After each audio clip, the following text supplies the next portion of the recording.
بورصة اللاب جرون وقعت وشركات الألماس بره بتقفل. ايه الموضوع ده؟ تعالوا نشوف. شركة دي بيرز وهي من أقدم وأكبر شركات الألماس في العالم أعلنت إن هي هتقفل براند الألماس الصناعي بتاعها أو اللاب جرون دايموند يعني، والبراند ده اسمه لايت بوكس. وهم كانوا عاملين البراند ده عشان يبيعوا الألماس اللاب جرون بسعر أقل من الناتشرال دايموند أو الألماس الطبيعي يعني، وكانوا بيحاولوا يخلوه حل للناس اللي عايزة تشتري ألماس بس ما تدفعش فلوس كتير. بس اللي حصل إن السوق اتغير جدا، وكمان بقى في شركات تانية دخلت على الخط وبدأت تنافس، وده خلى أسعار اللاب جرون دايموند نزلت جامد جدا، لدرجة ان دي بيرز مش شايفة اي فايدة في ان هي تكمل في البيزنس ده اصلا. وده كان قرار كبير جدا بالنسبة لهم، لان هم اول ناس عرفوا يبيعوا الفكرة دي للعالم كله. ودلوقتي الشركة بتحاول تبيع كل الباقي من مخزون لايت بوكس، وبتكلم المستثمرين عشان يشتروا البيزنس او حتى جزء منه.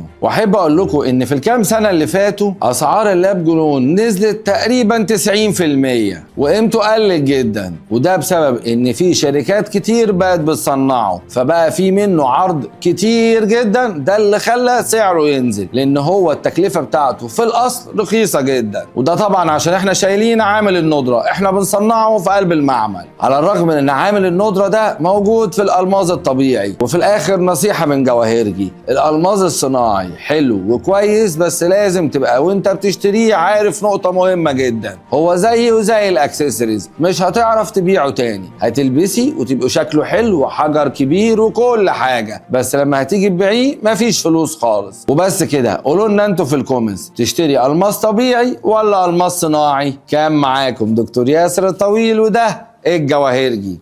سلام.